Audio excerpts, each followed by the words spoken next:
Gulsum kreće sa Efehanom napolje kako bi ga izvela na vazduh. Međutim, Metin je sretne u hodniku, govoreći Gulsum da mu da telefon. Gulsum daje telefon te odlazi sa Metinom, te on i Mine ostaju sami u vili. Metin govori Mine da nije on taj koji želi da se razvede od Sinem i da je još uvijek voli. Mine se obraduje što to čuje, govoreći Metinu da onda to kaže Sinem, a on koristi ovu priliku u svoju korist, govoreći Mine da nazove Sinem preko Gulsuminog telefona, ali da ne govori da je bilo ko tu kako bi Sinem došla u vilu, da Metin još jednom proba da je vrati. Mine zove Sinem koja se obraduje i govori joj da dođe kod nje da je zagrli barem još jedan put. Sinem ne može da ostavi svoju ćerku tek tako, te pristaje na to, pitajući da li je neko u vili, a Mine govori da nije. Sinem tada zove Hančer govoreći da napokon ide da zagrli svoju ćerku, a Hančer posumnja da ovdje može postojati neka druga pozadina. Mukader se nalazi sa Beren u jednom restoranu kako bi joj rekla da ubrza proces za razvod braka, zato što Sinem ima prošlost sa jednim čovekom i da to Mukader može više istražiti. U tom trenutku Mukader dobija poziv iz klinike u kojoj je bio Metin i informaciju da je policija dolazila i tražila Metina zbog pronalaska jednog tela na plaži. Mukader kreće sa Beren u kompaniju kako bi pričala sa Džihanom. Mukader govori Džihanu da su je zvali iz klinike u kojoj je boravio Metin i da je dolazila policija kako bi ga pronašla jer mora dati izjavu zbog jednog tela koje je pronađeno na obali. U međuvremenu, Sinem dolazi u vilu gdje joj Mine otvara vrata i sve izgleda prelepo. Međutim, Metin se pojavljuje iza njih i Sinem vidi da ovdje nešto nije u redu.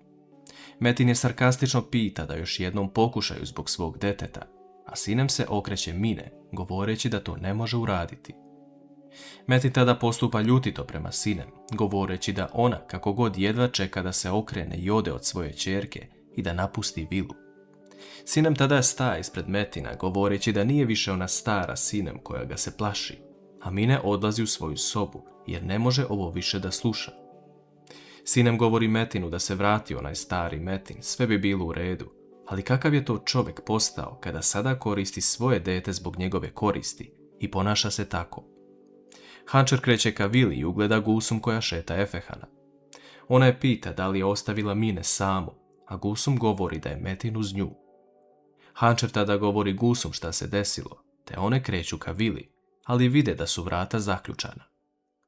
Metin i Sinem čuju Hančer i Gulsum napolju kako dozivaju da Metin otvori vrata, ali on je sam u hodniku sa Sinem. Hančer tada zove Džihana na telefon i prenosi mu šta se desilo, a Džihan i Mukader odmah kreću nazad u vilu. Prelazimo kratko na dešavanja u Enginovom životu. Naime, Engin je primetio da se Nisa ponaša drugačije prema njemu i baš u trenutku kada je želeo da sazna istinu, pojavila se Sila. Nisa izlazi iz kancelarije, a Sila ulazi kako bi tražila novac od Engina. Engin je pita koliko novca joj je potrebno kako bi joj prebacio na račun, a ona govori 100.000 lira. Engin se začudi kada čuje tu brojku, a Sila se zamisli da Engin to nikada ne bi uradio da zna za šta je taj novac. Jedna zanimljiva stvar koja se desila na velikom odmoru kod Emira je to što je Sevret došao ispred njega, a Emir govori da je to njegov otac. Sevret se obraduje što ga je Emir prepoznao i njih dvojica zajedno ručaju na klupici u školi. Ova situacija je malo čudna jer kada je Sevret pitao da li Derja ima nekoga, Emir je rekao da nema. Da li ovo može značiti da će Sevret pustiti Čemila i priznati da je sve bilo namešteno ili će iskoristiti ovu situaciju u svoju korist? Vraćamo se na dešavanje u vili. Sinem skida narukvicu koju je dobila od Metina i daje mu, govoreći da će i prsten skinuti kada se razvedu. Metin tada uzima Sinem za ruku, ali Džihan srećom u tom trenutku otvara vrata i razdvaja Metina i Sinem. Sinem govori Metinu otvoreno da nije ona osoba koja ga je stavila u kliniku, već da sazna ko je to i sa njim svede račune.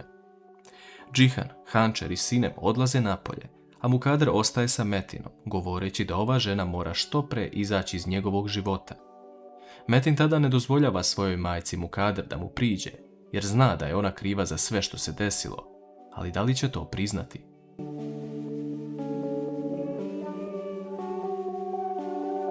Nakon što Džihan, Hančer i Sinem izađu napolje, policija se pojavljuje na vratima vile Deviloglu. Hančer pita Džihana da li je prekršila zabranu prilaska, ali on govori da se ne brine.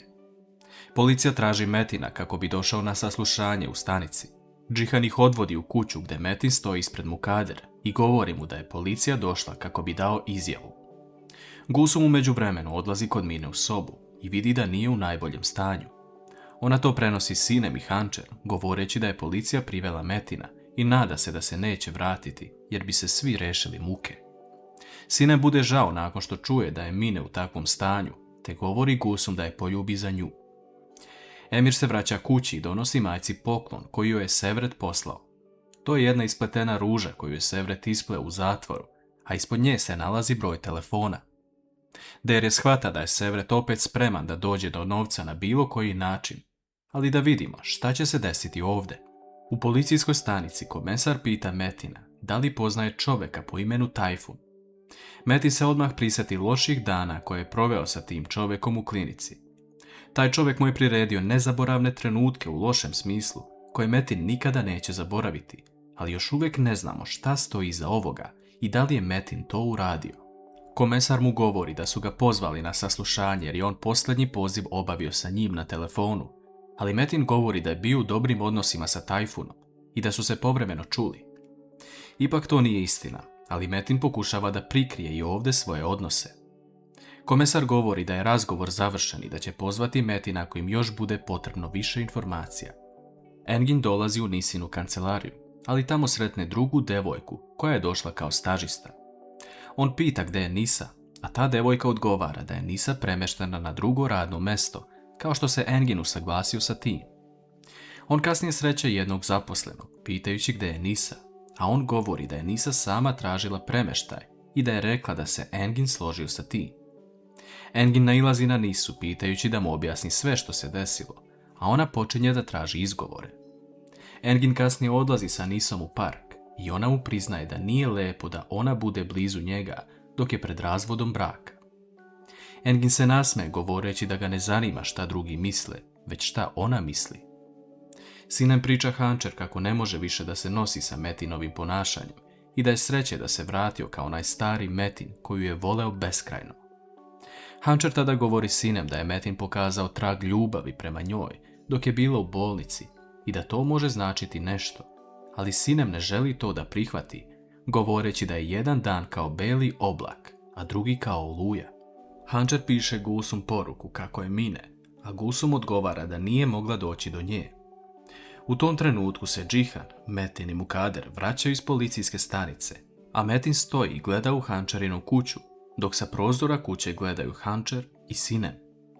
Da li će doći kraj crnom oblaku nad porodicom Deviloglu?